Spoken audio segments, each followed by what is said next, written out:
to get a chance to see you. And so what I'm going to do is I'm going to answer some of your questions right here inside the chat. Let me know what's on your mind. How many of you are following the stock market? Hey, Felicia, how are you? Good to see you. I know Felicia's an investor. I know Felicia has been investing, and Felicia is you and I are Facebook friends, and you have been telling me about how much money you've been making in the stock market. I've been super happy for you, and I know exactly who to go to if I ever want to go borrow some money.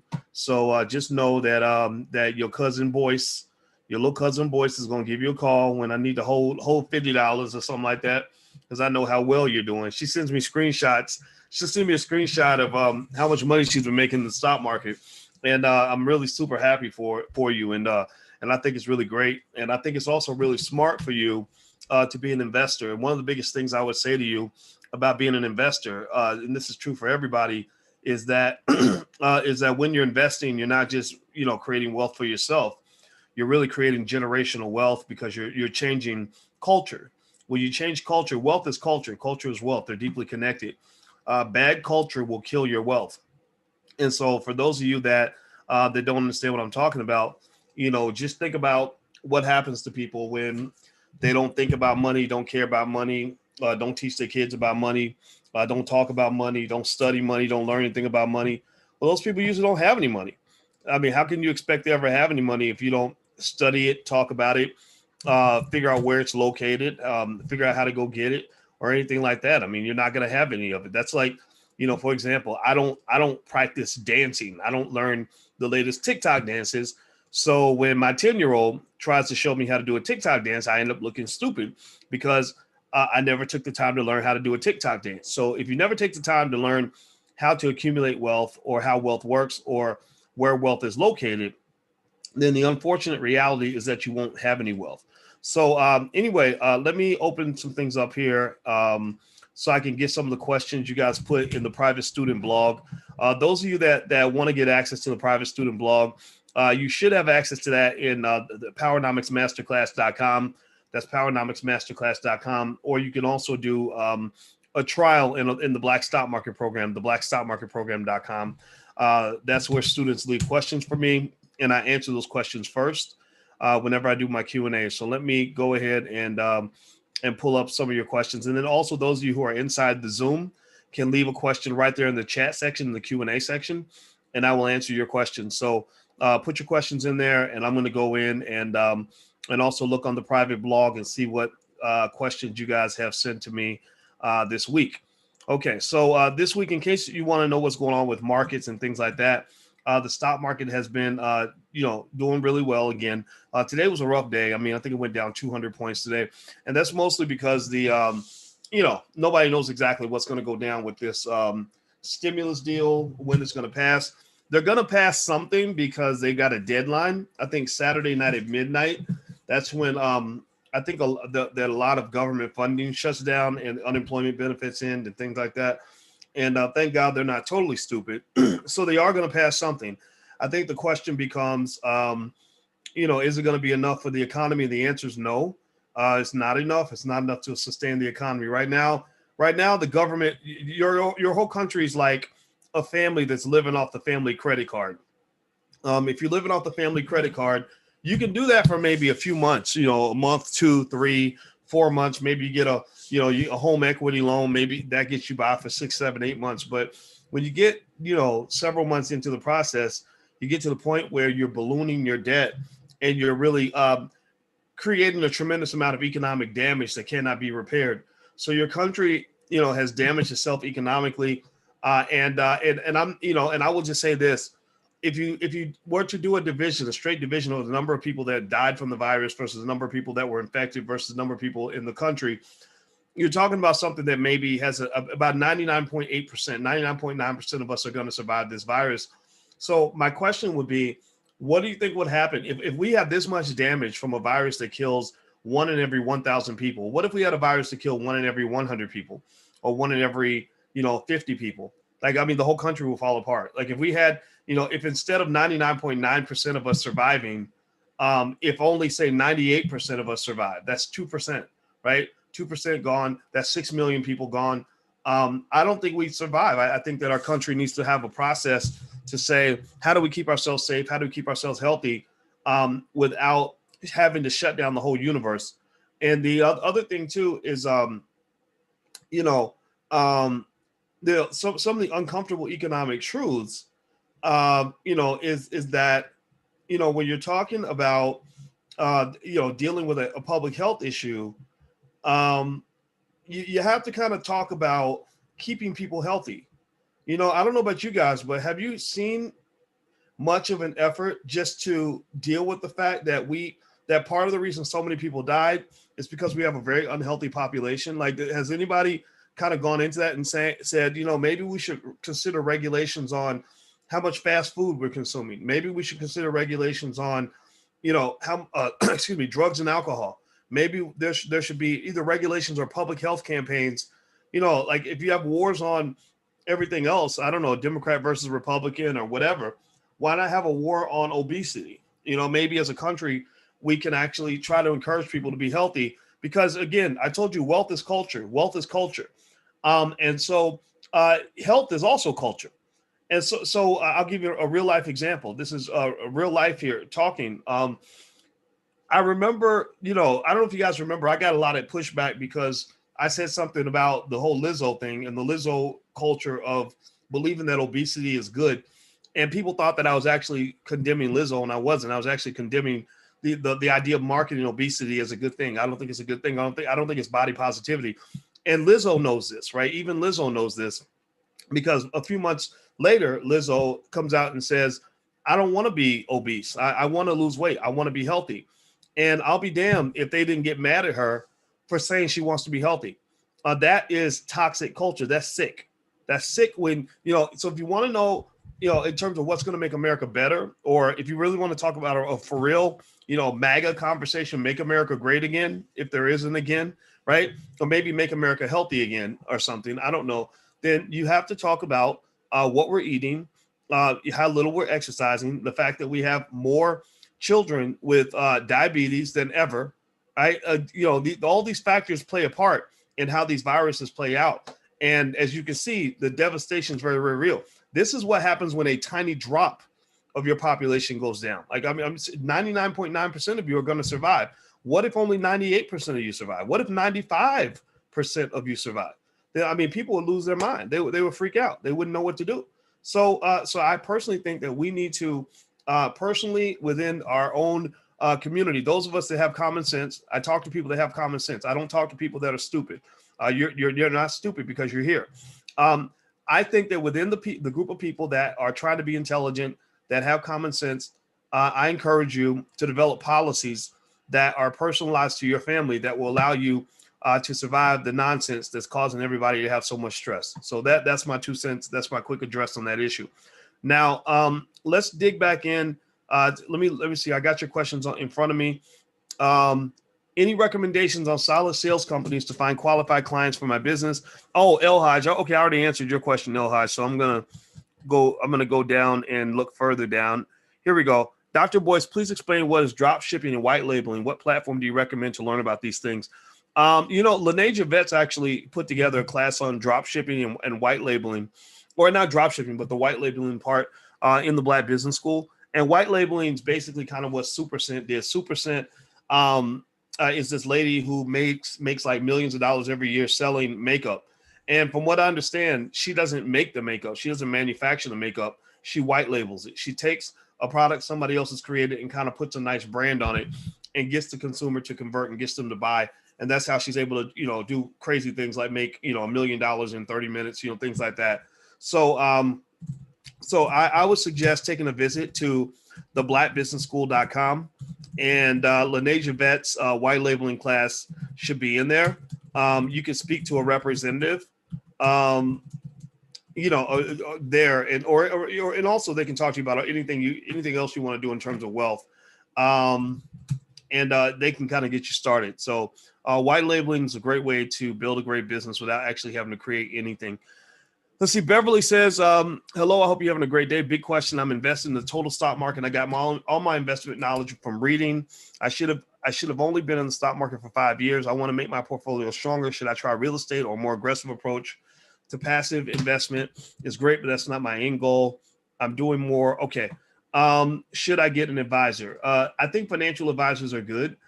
Just don't overpay for your advisor, but a financial advisor is really good for getting in tune with your financial goals and what it is you're trying to do, and setting, benchmarks and things like that. I also would say that, there's no, if you say you've been investing in the stock market 5 years, that would be considered to be a relatively short period of time.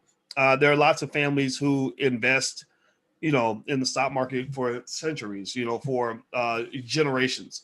So your goal is to be a long-term investor in the stock market, not short-term. So 5 years is good though, because that means you probably made a lot of money, because a lot of money's been made in the market about the last 11 years have been really awesome in the market. A lot of people got excited when Obama got elected president, because you were just happy to sit back and watch America look like it's doing better. But there were also people who were happy because their actual lives were better. That there's a difference between, the country looking better and your life actually getting better. The people whose lives actually got better were the people who started investing around the time Obama came into office.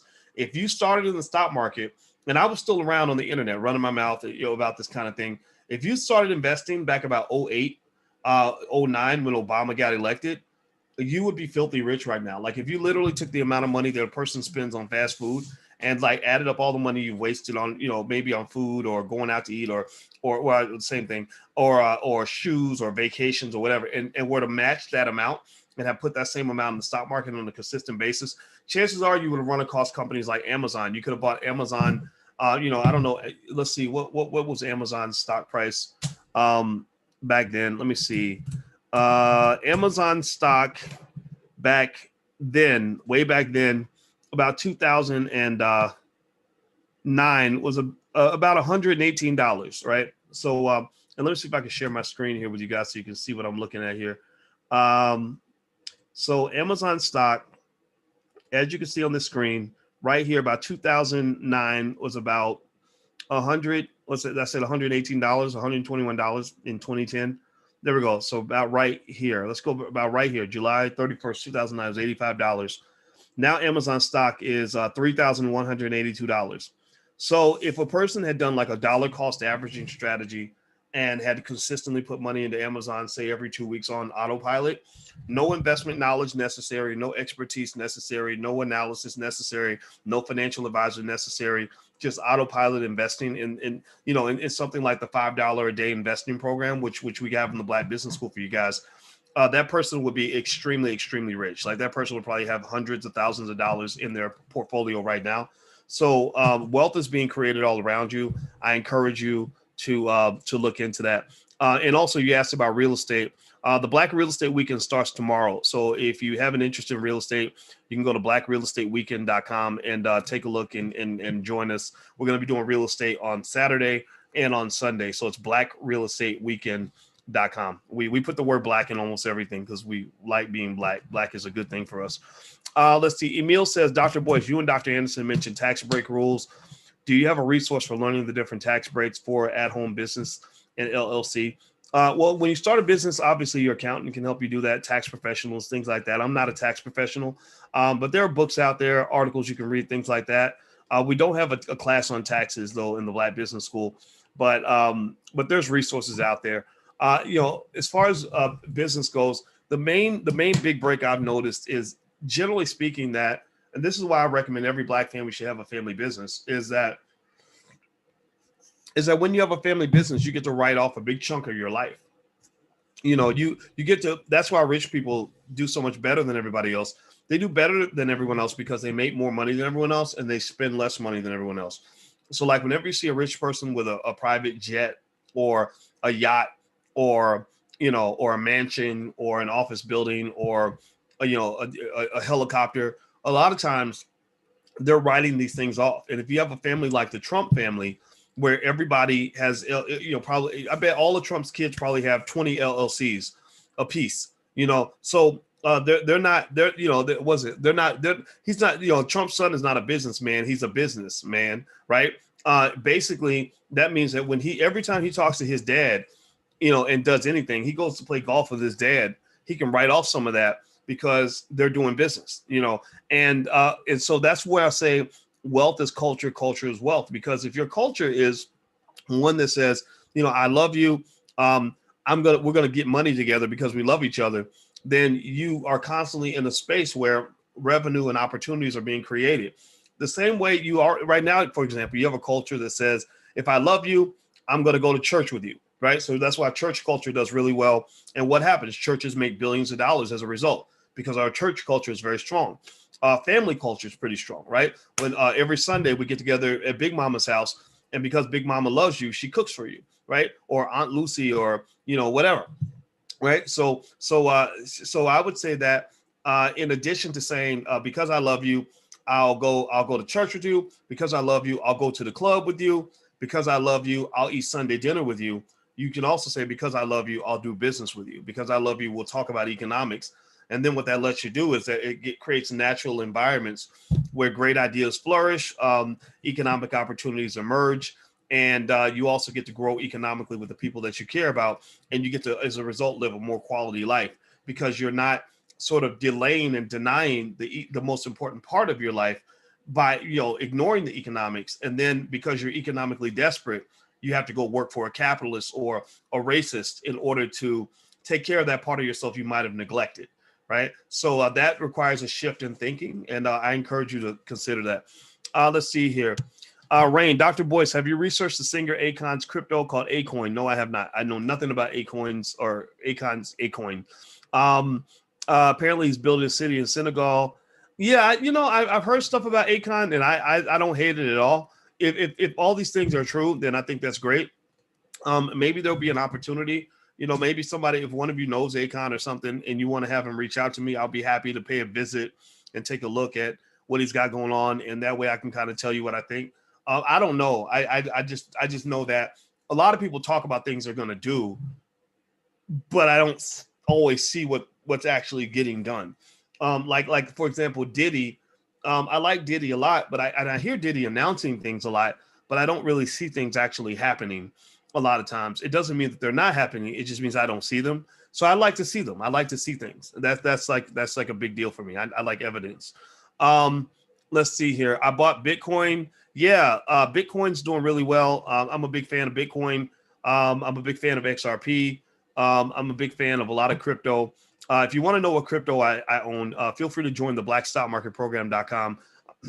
I'm literally going to do a screenshot for you guys that are in the program of all the coins I own. I'll just do a straight screenshot out of my Coinbase account and show you exactly what I own. I won't show you how much I own because I don't like people to know all my detailed economic business, but I will show you what I own, and that's something I'll load today. The URL is theblackstockmarketprogram.com. If you're not in the program yet, the first month is $1. And it's got a ton of scholar curriculum on how to invest in the stock market, stuff that even a 5-year-old can understand. Also, you have access to the private blog. I answer every single question on the blog for every student that asks a question. You can ask as many questions as you want. Let me see here. Next question. Let's see. Okay, Beverly says, oh, wait, she already asked that. Okay. Let's see. Sarah says, I bought a call option for 2022. It's up and I want to cash out. And you said, don't leave money on the table. What should I do to not leave money on the table? The way to not leave money on the table with an option, Sarah, is to sell the option. Don't exercise the option. There's not an economic incentive to exercise an option early. There's only economic incentive to sell the option because the option component, the option price is composed of two things. One is called the intrinsic value, which is what you would get if you exercise it. The other piece is what they call the time premium, which is that extra, financial exchange that a person would pay in exchange for the fact that time is money. So with an option, the more time you have till the expiration, the more valuable, the more valuable the option is, all else equal. So when you have an option that expires in 2022, I wouldn't exercise it because you're giving up all that time premium. But so it's almost like delivering a baby too early. Like you don't want to deliver a baby 4 months after it's been in the mother's stomach. So, but you can sell the option and let somebody else kind of wait it out and let the egg hatch, so to speak, and let that time decay, what they call time decay, kind of take place. Those of you who don't understand options or you'd like to learn more, If you go to stockoptionsmasterclass.com, I have a really great masterclass on it, very thorough, that we did over a 6-week period. You can watch the recordings at stockoptionsmasterclass.com. So feel free to go to stockoptionsmasterclass.com if you want to learn more about options and how they function. Kimberly says, I heard TikTok will be available on an IPO soon in the UK. I have an ESA stocks and shares account for my 2 and 3-year-old. Do you think it's worth investing in? What stock would you get if your kids were this age? Kimberly, well, with TikTok, everything's relative to price. The answer to almost every financial question a person might have, in terms of what I should invest in and things like that, the answer is almost always the same. It depends. It depends on the price. Like if I say, would you like to have a black Mercedes with leather interior? Well, you should say it depends. You can't say yes or no because I haven't told you the price yet. The price is the pin in the wall that kind of pins it down, so like what you're actually dealing with. If you don't stick the pin in, then imagine a piece of paper where you don't actually pin it into the wall, where it can kind of move around. I can move it to different locations, but if I stick a pin in it, then I know exactly what I'm dealing with. So a lot of times with information, you need that critical piece of information that allows you to stick a pin in it to know exactly what you're dealing with. And that's how I make a lot of decisions, even as a businessman, is a lot of times if I'm dealing with something, I'm not sure what to do, I'll say, okay, let me just keep getting information, more and more information, so I can eventually stick a pin in it and say, okay, this is exactly what we're dealing with. This is exactly what the decision should be. So with financial decisions, sticking a pin in it comes down to knowing the price, right? So with this IPO on TikTok, the question is, what is the fundamental value of the company? What's the company really worth? And then what's the market price going to be relative to the fundamental value? So if the market price is somewhere close to what the fundamental value is, then it becomes a good investment. If the market price is higher than the fundamental value, then it's a bad investment. Recently, the IPOs that have come out, DoorDash and Airbnb in particular, have been bad. These are not IPOs I would invest in. What's ironic, though, is I might be wrong on Airbnb, because there was an analyst that just came out today saying that Airbnb looked like it could be a good investment. So I'm not here to tell you that it's a good or bad investment per se, because sometimes you're wrong on these things. Nobody knows what the future holds. But I would be absolutely stunned if Airbnb turned out to be a good investment, and also with DoorDash, because these experts already sat down and figured out what the fundamental value is. And the market price that they offered the stock at is pretty close to what the fundamental value is. So when you offer them double what they told you that the stock was worth, then that means that you're probably overly enthusiastic about that stock. It's like if I go to apply for a job and they say, well, how much money do you need, boys, to come here and work? And I say, the market rate for someone with my qualifications is about $85,000 a year. And then they say, okay, well, we're going to pay you $220,000 a year.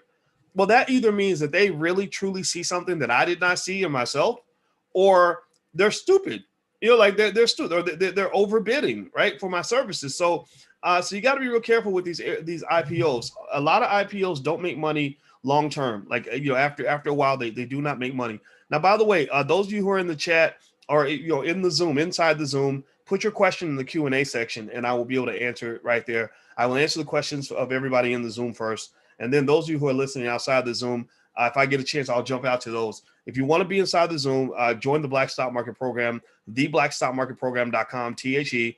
The first month is free.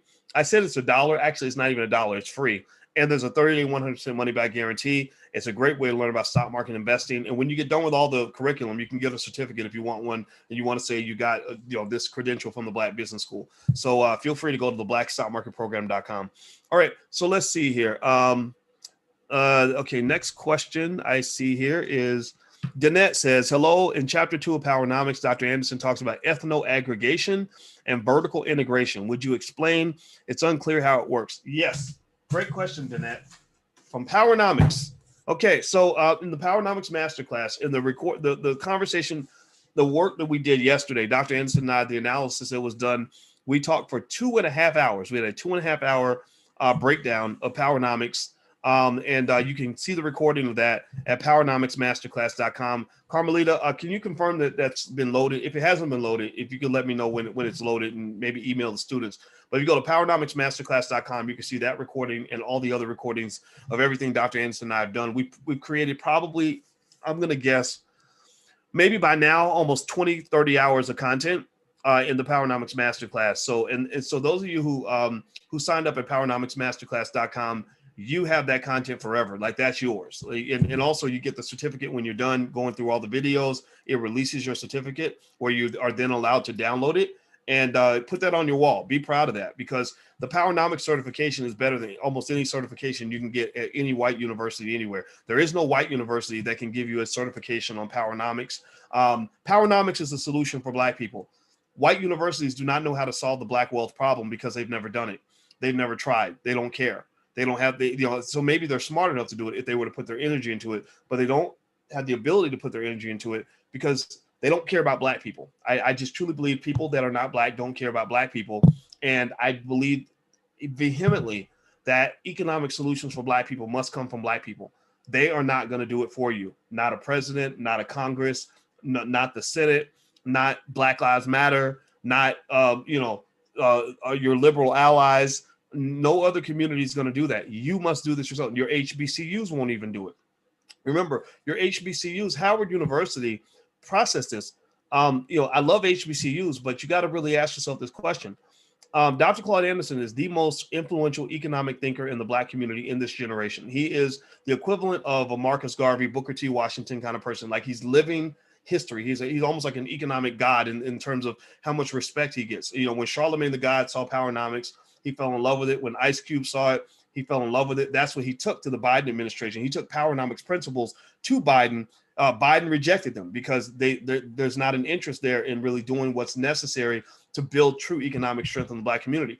The Trump administration was more receptive, probably because they were trying to get Black votes, but they were still more open to it because they also believe in things like building businesses and free enterprise. So with Powernomics, you're talking about something that was labeled by Ebony Magazine as the economic Bible for Black people. This is a powerful set of ideas. So Charlemagne saw it. He's talking about it all day on the Breakfast Club. He's asking Barack Obama specific questions because of what he read in Powernomics. Ice Cube, same thing. Kanye West, same thing. Even Tiffany Haddish flew on a private jet to Dr. Anderson's house to talk to him because he's got that type of respect. So you got to ask yourself, if Dr. Anderson has lived right there in Washington, D.C., right down the street from Howard University for 30 or 40 years, how is it that Howard has never, ever considered having him on campus as a speaker? How does this happen? Now Rock Newman has a show on there. Shout out to Rock Newman. Rock Newman texted me this morning actually about crypto. I like this guy a lot. I really do. I have so much respect for him. He had Dr. Anderson on his show, but Dr. Anderson has never been formally invited to Howard University to speak to students about Powernomics. Now, why is that problematic? It's problematic because the beauty of Powernomics, and I'm going to answer your question, Danette, I promise, but you got me started, so I got to finish this thought. The beauty of Powernomics is that Powernomics is a power play for Black people. Powernomics gets past the nonsense and says, let's get to the dollars and cents. Like it says, let's get past this whole looking for jobs. That's not the solution, because you don't want white people just giving you jobs because they're maintaining control of your economic system. Powernomics gets past all the horizontal issues, like worrying about social issues and LGBT and any other thing that divides us, right? He explains exactly why that's not going to get the job done. He builds a specific model, a 5-story building where economics is the base of all of that, and actually allows you to get in a position where you own and control the resources. Now, and the reason that I personally was so moved by Powernomics philosophies is because, I too was in that position of being the quote unquote successful Negro. I took the standardized model of Black success that's fed to you throughout the public education system, which only has an incentive to create more Black workers and to extract wealth from the Black community. I went to, public school, where I was taught to worship the civil rights leaders and worship slave owners and just all this other crazy stuff that we do. And then I went to college, where I went this much in debt to get my college degree, right? And then I went out into the world looking for the white man that would give me the best job available. And I found that. I got a job at Syracuse University. I was a professor. I had a PhD. I got the highest level of education in my field that you can obtain. I was the only African-American on earth to get a PhD in finance during the year 2002. So I fulfilled my dream. I checked all the boxes. That's what I'm saying. I checked all the boxes.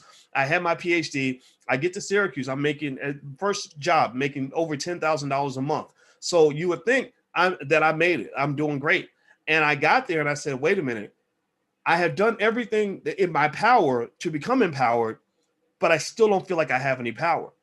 Every day when I go to work, I'm being told what to do. I'm arguing with the administration to say you need to teach more about Black history. They're not listening. I'm telling them, look, your campus is right in the middle of a Black neighborhood where you gentrified all the property, taking all the wealth away from the residents so you can expand your campus. And these people are dying a block away from your campus and hooked on dope, kids getting shot up and all this other stuff. And all you're doing is building bigger fences to protect the students from the real world. I said, there's got to be more to this. There's got to be more here. So my next step was, I said, let me get away from this and let me go back to my community. Because a couple things had to happen. One, I had to get back to my people. I was sitting in this classroom teaching a bunch of little, Jewish and white kids. They were very nice people, but I didn't want to teach them. I didn't want to show them the secrets to the economic universe. I want to talk to Black people. That's the only way I felt like I would be actually moving the needle and doing something that's really going to benefit Black people. I was literally in a bubble. I was a bubble boy disconnected from Black people. And that's what happens with the current economic system and the way you're educated, even at many HBCUs, God bless them, is you're being trained to become one of the millions of little bubble boys and bubble girls that we have in the Black professional class. So these bubble boys sit in this little bubble where you are working in some office, you're completely disconnected from your community, you're giving 40 hours a week of labor to build a white man's business, and you're not building any wealth for yourself, you're not solving any problems in your community, your family, your community is not much better off, other than the fact that maybe because you have a fancy job, you can pay for everybody to eat dinner at Applebee's when you all go out on a Friday night. But for the most part, you're drowning to some extent like everybody else, because you're also part of that angry Black middle class. You're part of that, some of you are part of the angry Black upper class where you're making a lot of money, you have a great job, but you're as frustrated as a guy on the street. Maybe even more frustrated because you're constrained by this system, and you just go to work every day just enraged. So what I found was, one, that connecting with my community was critical because they needed to know what I know, right? I know a lot of this stuff. This is stuff I know very deeply. And then two, I needed to be free. I needed to be able to move. I need to be able to do what needed to be done to really solve the problem. And so I took the shackles off. And once I took the shackles off, what happened was I found that, okay, my first problem was, how do I get to a point where I don't need these people to pay my bills in order to survive economically? Just the ability to survive without a job requires a huge shift in your thinking that a lot of us can't imagine. Like, a lot of us can't even imagine, like, how can I even pay bills without a job? Right? I had to go through that process too. And then what I found was that even when I was making less money than I made on my job, the freedom and the ability to really move not only enhanced the quality of my life, but it enhanced my ability to improve the lives of others. Right? So when I'm in here and I'm just saying what I want to say, talking to you guys, you're really breaking things down in the way they need to be broken down without any concern or fear whatsoever, without worrying about my boss looking at my Facebook page or somebody telling me what to do. That's a really empowering feeling. And so the point is that even if you were to imagine, like, I have far more power now than I ever had when I was teaching at Syracuse, but even if my power were lower, right? Even if I went from, say, a power level, 8 to a power level 6, when I was at level 8, I can only use maybe 2%, 1% of that power to help Black people, right? But if, let's say I was to even have dropped to a level 6, well, now I can use 100% of that power to help Black people. So which would you rather have? 100% of a level 6 or 1% of a level 8? Compared to parenting, right? You might have two parents that both give birth to a child. One parent is with the child every day, feeds the child, takes the child to school, is there with the child sick, is there with the child every single day. The other parent sees the child at Christmas and birthdays. That's it, right? And let's say that the parent who only sees their child twice a year is the best parent in the world. And the parent who sees their child every day is mediocre, just average. Which parent is the child going to be more connected to? The parent that's there every day, or the parent who sees the child twice a year? There's no way, no matter how good of a parent you are, if you only see your child twice a year, then you're not going to have an impact as a parent. So a lot of Black people are extraordinary Negroes. You got a lot of super Negroes in the community who have accomplished amazing things. They've gone on and gotten MDs and JDs and PhDs and master's degrees and won all kinds of awards, make all kinds of money, everything else. But they're only seeing the Black community twice a year. or maybe they're trickling into the community to say, okay, I'll come see you guys when my boss lets me have some free time. Right. Whereas you got people in the community who maybe don't have those same credentials, but they're there all the time. They're the custodial parent of the community. They're there all the time, every day, 40 hours a week, 50 hours a week, putting in the work in the community. Those are the ones who are really going to move the needle. So that was the biggest shift I was able to make as a human being. And it connects all to Powernomics, because it kind of explains that which white universities consider to be inexplicable. Like, they can't explain why Black wealth keeps going down and why Black people continue to have less every generation, or why Black people are going backward. In Powernomics, he kind of breaks it down. So I love working with Dr. Anderson, because it really is two peas in the pod. Like, he's like a father to me. Like, I love this man like a dad.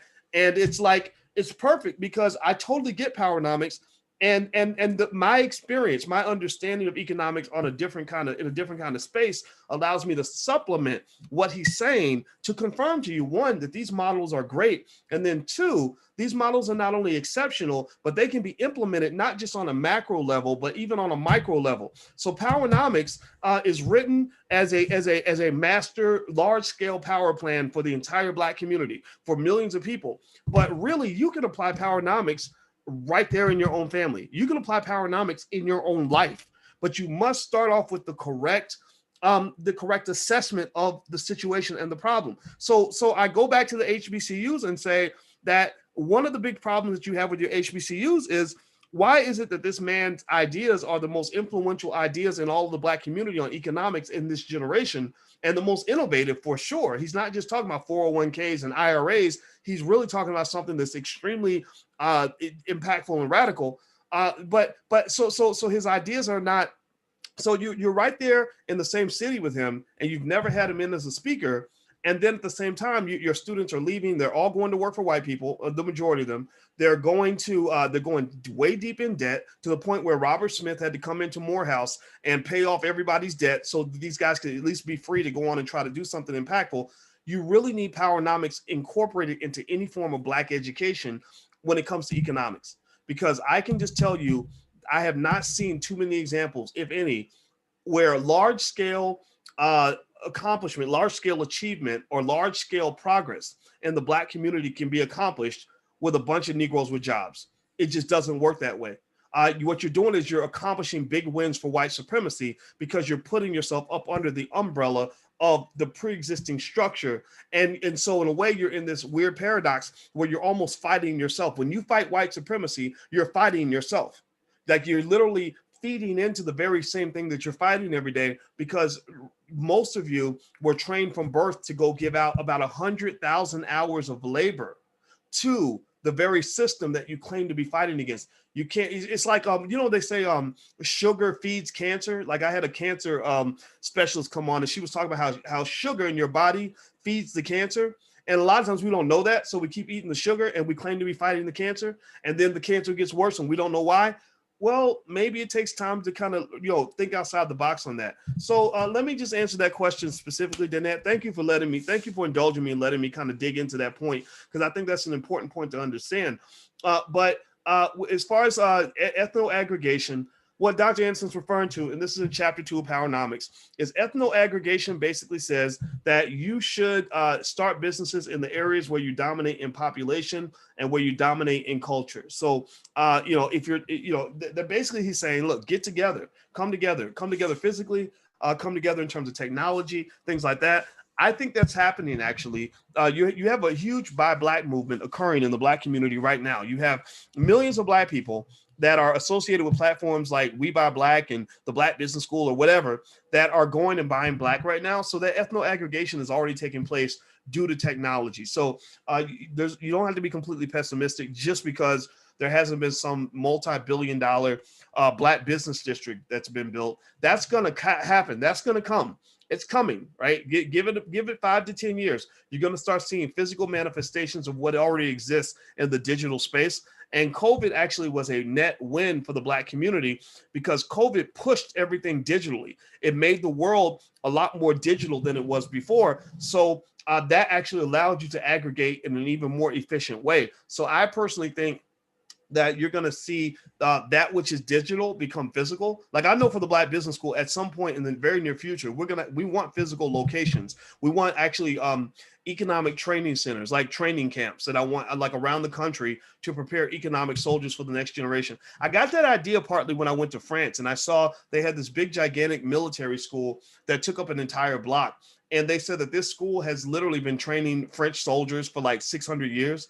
And I said, that's what we need. We need factories. We need soldiers, factories that generate economic soldiers, like where we're just mass producing tens of thousands, hundreds of thousands of little Black boys or Black girls that know economics. We already have those systems to produce basketball and football players. That's why we dominate sports. But I think we need that to create economic soldiers as well. All right. Vertical integration. Vertical integration is where you control the whole process from inception to completion, right? So if vertical integration might be if I say, look, I want my people to have food, so we're going to buy land and grow the food, and then we're going to develop the distribution system to transport the food to the grocery store. We're going to also own the grocery store and do the transaction with the customer. That way, there's nobody else in the process that's going to get in the way. So if I'm a Black farmer, I don't have to worry about whether or not the grocery stores are going to put my food on the shelves. I control that because we own the grocery store. So that's what vertical integration is. Let's see. Vernoy says, Dr. Anderson stated that he will introduce a Powernomics game to the market. Will it be a physical board game or an online game? He plans for it to be a physical game, and I'll let you know if I hear anything about it in terms of when it's going to come out. Sonia, do you have any insight on how Punch TV Studios is doing? I have no insight at all. I talked to the CEO of Punch TV a couple of years ago. I haven't heard anything since. I wish him the best. And there's also a lot of other ways to develop different kinds of media. I think you can't underestimate things like YouTube and stuff like that, but you got to diversify. So other media might be, I know on Roku, people are starting to put apps on Roku now. They have TV networks on Roku that produce content. And then also, even when I was talking to Ice Cube, I said, really, you're a media outlet in yourself. Like when you do an Instagram video, that video is going to easily get, 2 or 3 million views. So that's a TV network right there. So because all media really means is your ability to get your message to other people. So, I say do it by any means necessary and think outside the box. So, for example, in Powernomics, Dr. Anderson talks a lot about TV stations, radio stations, and newspapers. I think that's extremely important. But I also encourage you to think about other things, social media platforms, websites, YouTube channels, things like that, right? Black media by any means necessary, and you spread it out, diversify. In fact, actually, in case you guys are watching, there's an app I really like, and I know it's controversial because it was actually started by conservatives, but it's called the Parler app, Parler, Parler. I like Parler because they don't bother me. They don't censor me. They don't tell me what I can and cannot say. I can load videos that are several minutes long, and I can make long posts if I want to. And there's no concern that they're going to get mad and think that I'm being too Black and start blocking and telling me I'm on punishment and all that. So if you want to follow me on the Parler app, Parler, the Parler app, you can go to Dr. Boyce Watkins. Just look up Dr. Boyce Watkins on the Parler app. And I'd love for you to follow me, and I'll follow you back. I'll follow most of you back. I don't know if I can follow everybody back, but yeah, so I think that will be a good place to congregate because they do actually allow for freedom of speech. And so I know that might be controversial for some, but I actually like the Parler app because, like I said, I don't really care. I'm not threatened by a person who disagrees with me, a conservative or whatever. I don't care what you believe, as long as you don't mess with me and my right to believe what I believe, right? Because I believe my ideas can actually compete in an open forum where I don't have to suppress you and censor you for me to make my point. Sade says, if we attend live classes, it won't show that we completed the class. How will the system generate a certificate if we attended the live classes? Great question, Sade. What you should do, or I don't know if that's Sade or Sadie. I just know Sade, the singer. But if you came to the live classes, just email support@theblackbusinessschool.com. We go on the honor system with that. So email support@theblackbusinessschool.com. They'll issue your certificate if you came to the live classes. So, but just to tell you the truth, we're not going to check to see if that's true or not. We're just going to assume that you're not going to lie to us. And if you came to the live classes, let us know. We'll make sure it happens. Let's see here. Okay, Carmelita says all recordings and documents from Powernomics are in the student portal now. Good. Thank you so much, Carmelita. Carmelita is awesome. And if you want to log in and see the recordings, you can go to powernomicsmasterclass.com. That's powernomicsmasterclass.com. Let's see here. Are Black movie nights available at our leisure or just announced? Asked Emil. You know what? The Black movie night we did last night. Oh my God. You know, I'm gonna tell you, I'm kind of mad because I forgot to hit the record button. So last night's Black movie night, and I know a few thousand of you were there last night. I have no recording of Black movie night at all, and I'm devastated by it. But you know, but we have them pretty regularly with where our goal is to build a Black movie industry by providing three things. Three things you need to build an industry. One is you need capital. Two, you need a market for contractors, and three, you need a market for consumers. Those are the three things you need, right? So that means that if somebody, so let's say you want to build a Black movie industry, this is what I call the 3 C's of building an economy. This is one of our core values in the Black Business School, because we're not here to just teach you. We want to build economies. We're not here to just help you get jobs.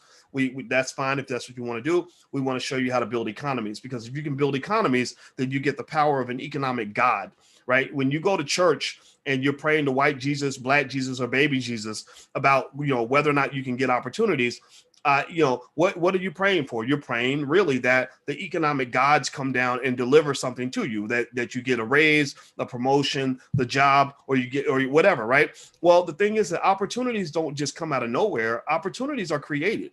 There are people, and I call them economic gods because they get to shape the universe. They get to manifest things, right? That's the power of God. The power of God is the ability to manifest. That lives in the 6th dimension. I've done metaphysical breakdowns of this for you guys. I'm not a metaphysicist, but this is something metaphysical for me and mathematical.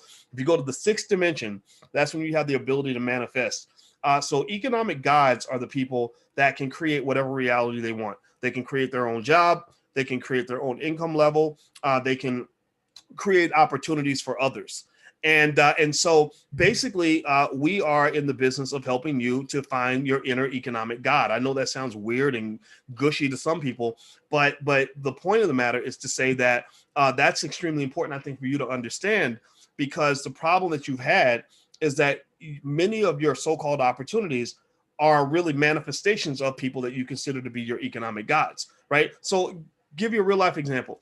If I'm a Black man and I went to college and I have a college degree and I just graduated from Howard and I'm looking for a way to, I learned how to market at Howard. They didn't teach me how to start a business. I don't have businesses in my community to go to. I just need the economic gods to give me an opportunity. So I go to church and I say, please, Jesus, give me an opportunity to do marketing, because I'm really good at marketing and good at managing businesses. I just need a business to manage. Well, one day, an economic God comes along, some person, some entrepreneur or some, head of a corporation comes along and says, hey, son, we think you're really smart. We'll have, why don't you come to the firm and we can give you that marketing position. So you're like, oh my God, thank you, Jesus. I got this opportunity. And the thing is, you must ask yourself, this opportunity that you value so much, this opportunity that's going to cause you to have to compromise a lot of who you are in some situations, right? Maybe you're going to go work for some people you don't like. Maybe you're going to be in an environment that doesn't make you comfortable. Maybe you're probably contributing to, some institution that might be defined as being white supremacist, because the white guys control all the important jobs in that company. Where did that opportunity come from? How did that get created? Somebody manifested that. Somebody created that. In every financial market, for every buyer, there's a seller. Every seller has a buyer. So when you grab that opportunity, somebody had to manufacture that in order for you to have it. Why would you rather be in a position of the person seeking the opportunity and never know anything about being in the position of the person who creates the opportunities? Because the ability to create opportunities is like having the ability to print money, right? The Federal Reserve can print money, right? They can make themselves wealthier anytime they want by just printing more money. Well, I don't want to be the person seeking the money. I want to know how to print the money, right? The reason you have billionaires in cryptocurrency is because the billionaires who create these coins are printing money. They literally find an ecosystem. They understand the rules of developing an industry or an economy, and they say, okay, well, let's just create this coin out of thin air, and I'm going to give the world half, and I'm going to keep half for myself, so that when the world takes this coin on and the value of the coin goes up to $1 a coin, there's a billion of these coins issued. I've got half of them. Each coin's worth $1. Well, guess what? I'm now worth $500 million. out of thin air. I have manifested my economic reality. So you want your children to not grow up to just be people that know how to survive within a system. You want your children to grow up to have the ability to manifest and create a system that exists in their benefit, exists in their image. That is what I mean when I talk about having the power of an economic God. The ability of a God is the ability to snap your fingers and manifest, and that comes from having specific skill. So the three components to the development of an industry are market for, and this is how we're going to build a Black-owned movie industry. You need a market for capital, a market for contractors, a market for customers. The market for capital says that when a filmmaker needs to raise money, we have a mechanism to help that person raise money. So I'm lending my platform to Black filmmakers. Can't do it for everybody, but I do it for the ones that I do it for. And basically saying to these guys like, hey, look, you got to raise $100,000 for your next movie. Let's go tell people how great you are. Let's show them what you've done. And then let's see if we can convince them to be interested in supporting your next project. So you don't have to go out to the economic guides over here to go over to white folks or whomever it is and get the money. You can get it from your own community, which allows you the freedom and ability to have integrity in terms of what you make and what you create. Number two, the market for contractors is the labor market. When you're hiring people, hire people from the pool of people that are also supporting you, right? So you're looking for filmmakers, directors, producers, writers, actors, actresses, whatever. Well, you go right back to the same community. This is why Powernomics is important. Dr. Anderson says you cannot have economy without having community. And when you have community, you have economy. You have natural economies that emerge when you have natural community. So you go right back to the community, say, look, we're hiring people. We're circulating money in the community. Would you like to apply for the job? The third market is the market for consumers, the market for customers, right? You producers and consumers, people that buy the product, people that produce the product.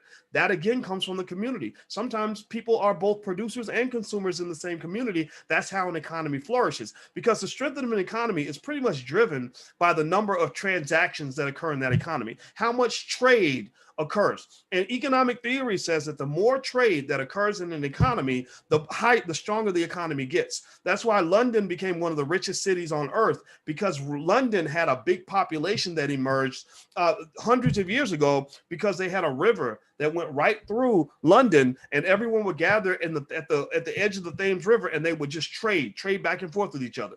And then also the Nile. The movie Happy is very important. It's a very important movie done by Taki Grant. Happy, H-A-P-I. Some of you have seen it.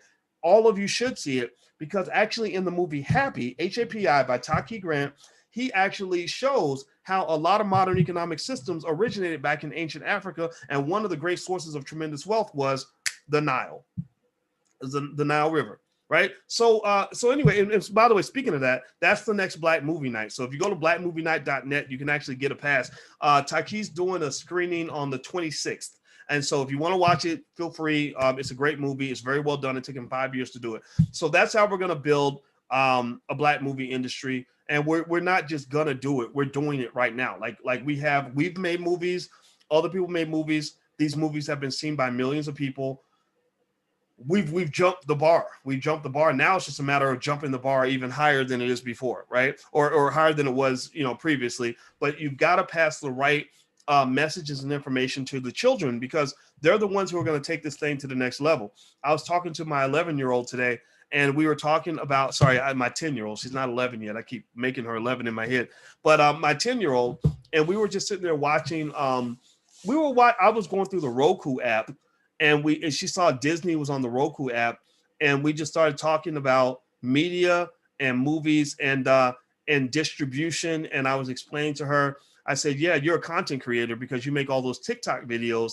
I said, so when you grow up and you become a content creator and you start making your own projects, you're going to need distribution. And the Roku app is one of the avenues that allows for distribution. And Roku is a company that's now worth $40 billion because they control the ability to get your content in front of the audience. And then also the other day we were talking about the play Hamilton. We were watching Hamilton on Disney, and I was telling her, I said, so who made Hamilton? And she said, the guy right there with the ponytail. I said, yeah, well, I said, well, he's an actor just like you're going to be an actress one day. And if you notice, he made the movie. I said, guess how much money he's worth? She said, how much? I said, he's worth about $80 million. And because she knew his name and she knew what he looked like, but she didn't know how much money he was worth. She didn't understand the things I understand. And I said, yeah, he's worth $80 million and he's the star of the play. So because he's positioned himself as an economic god, he's able to finance the play, first market for capital. He's able to hire who he wants. That's the second market for contractors. And he's able to sell that product to whoever he wants. And he can make it, that's the third market for consumers. And then he's able to make himself the star of the play.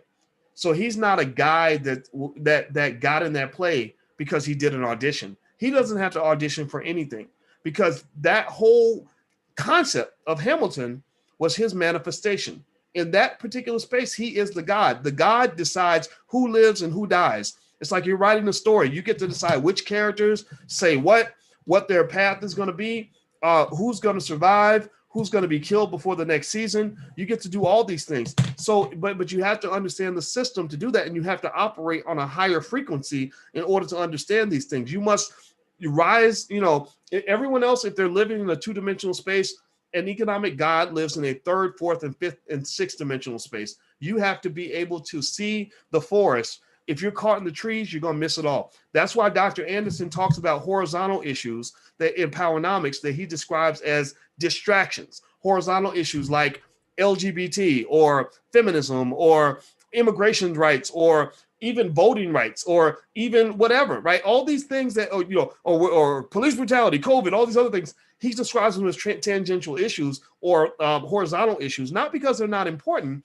but because you can solve all of that if you just go to the higher level. The higher level is seeing the whole chessboard and understanding how the economic game is played. And if you solve the economic problem, you realize that's rooted to all the other issues, and you can solve all these other issues. In fact, all the horizontal issues that exist in this country, all the things that they talk about, for example, in elections, most of those issues are controlled and managed, either created or destroyed by the economic gods, by the people that control the money. The people that control the money are the ones who control the media. They control the education. They control which way the conversation is going to go. They get to describe what you're going to be afraid of. They get to decide who's going to be the hero, who's going to be the villain. They do all these things, and it all comes back to their economic power. You take away their economic power, they can't do any of those things. So don't get caught in the game. Play the game. Like own the game, create the game. That's how you win the game. You don't win the game just based on merit. You win the game based on who created the game. If I get caught playing your game, like one thing I learned about these games, and I had this issue when I was at Syracuse University, was I was kind of coming into my economic consciousness. I remember kind of sitting there and I was going up for this promotion, and I was kind of like, I know I'm probably going to lose this game because this is your game. And I don't want to play your game. So I'm just not going to play at all. I'm going to win the game by not playing the game. If you want to play a game with me, you've got to come play a game that I create. I'm not going to play your game. Right. And that's a legitimate strategy. That's literally actually even in poker. Like I like poker a lot. Poker is a fun game of strategy, math, and psychology. I don't like to gamble. Gambling is not fun for me, but I do love the strategy and psychology of poker. I've won big tournaments with hundreds of people in them before. And the thing about poker, one of the key things about poker, because it's a constant negotiation, it's constantly about receiving and sending information and strategy and positioning yourself properly and all that. One big thing about poker, a basic rule, is that you don't react to somebody else's game. You don't spend all your time reacting to what somebody else did. You make them react to what you did. You define the game. You manifest the game. And that way you're starting the whole conversation or the whole engagement from a position of power.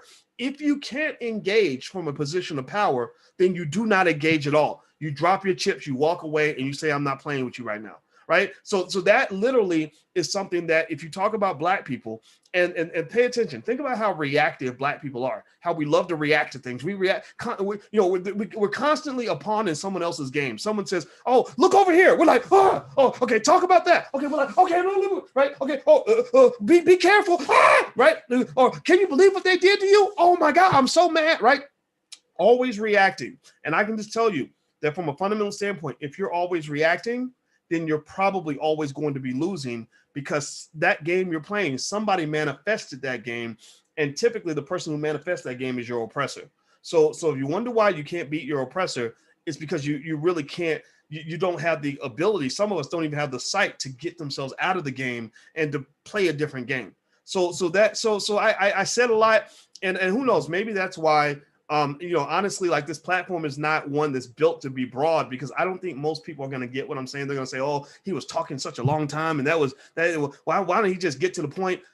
Because I'm not trying to be a dumb Negro. I'm trying to actually talk on a level about things that we need to really understand, because we know for a fact that that the more typical you are, the more you fit in with typical Black thinking, the more you're likely to fail, because Black people are failing in America in a lot of capacities. I don't want to be a failure. I want you to be a winner. So that's my 2 cents on that. Emil, working on a letter to the Biden administration. Is there anyone on your support team that can vet the letter to make sure the Powernomics language is on point? You know what, Emil, send it to support@theblackbusinessschool.com, and I will read your letter myself, and I'll give you my 2 cents. Try not to make it too long, though. Try to make it kind of, like, succinct, so the Biden administration will read it. I wrote a letter to Obama back in 2013, and they read it, and a lot of celebrities signed it, and it was designed to get them to change their policy on mass incarceration. And even I had to shorten my letter to make sure they read it. So, and even then it was a big battle. They really didn't want to do anything. All right, so let me go in here. Okay, good. I'm glad you get it. Okay, let's see here. Any other questions? Anybody have any more questions for me before I head out of here? I just, do you have any suggestions on books we can read about economics? Well, I mentioned Dr. Claude Anderson's books. I think they're really good. I'm gonna tell you one book I keep around, and at some point I'm gonna go deeper into this book, is The Blueprint for Black Power by Amos Wilson. I think Amos Wilson deserves more attention. Look at this book. This book is I don't know if anybody else has this book. This book is almost 1,000 pages, and so this is something worth looking at. And maybe you can pick and choose the pieces that you want to read. And then also, books like The 4-Hour Work Week and stuff like that are good as far as, practical knowledge. I've got some books, of course, which you can go to drboycebooks.com if you want to take a look. Feel free, drboycebooks.com. So there are a few books out there. Let's see here. A lot of industries will be destroyed by blockchain technology. You think so? Oh, yeah. I do agree. Universal income, basic income is coming to America. Probably. I wouldn't be surprised. Let's see here. Stock Options, a great YouTube movie. Yeah, I agree, Kevin. It really is. So look up Stock Options. It's a great movie. Okay. All right. So Bobby Bush, don't put your phone number in here. We're not doing that type of stuff in the chat. So try not to. But I see you only did it one time, so I'm not going to say anything about that. Okay. All right, guys. So I'm going to let you all go. This was a good conversation. I had a lot of fun. I hope that this was helpful to you. If you want my 2 cents on what's going on with the stock market, I think the stock market is pretty healthy. The big concern is the number of new cases of the virus coming out. The big question is how long is it going to take to get the vaccine out, and also whether or not Congress is going to pass a stimulus. I believe that they are. I wouldn't be surprised if by the end of today you saw a jump in the market, or maybe after the close of trading, you saw, that they announced that they passed a bill or a package or whatever, because the deadline's coming up. They tend to operate pretty well with deadlines. So let's just see how that plays out. As far as Tesla goes, I think Tesla is at risk right now. Most indicators, my instincts tell me that when Tesla is added to the S&P, that over the next month or so, it wouldn't surprise me if it dropped quite a bit, because the demand for the stock is very, very high right now. Because being included in the S&P means that a lot of big fund managers are going to add that stock to their portfolio, which is going to increase the demand for the stock. So feel free to watch that, and maybe we could talk about it a little bit more next week. So I'm going to get out of here, guys. Hit the thumbs up button if you haven't done it yet. Also, Powernomicsmasterclass.com if you want to see the recordings of pretty much a lot of the Q&As and the meetings with Dr. Anderson and I. Also, blackrealestateweekend.com is where you can go to get a pass for Black Real Estate Weekend tomorrow. The room will only hold 3,000 people. More than 3,000 people are registered. So it's first come, first serve. Make sure you get there early. Okay. So, and for those of you who can't get in, we'll send you a recording, stuff like that. But we hope you can get in live. So blackrealestateweekend.com. Feel free to go check that out. All right. I'm out of here, guys. Have a good day. And it was great talking to you. I'll see you.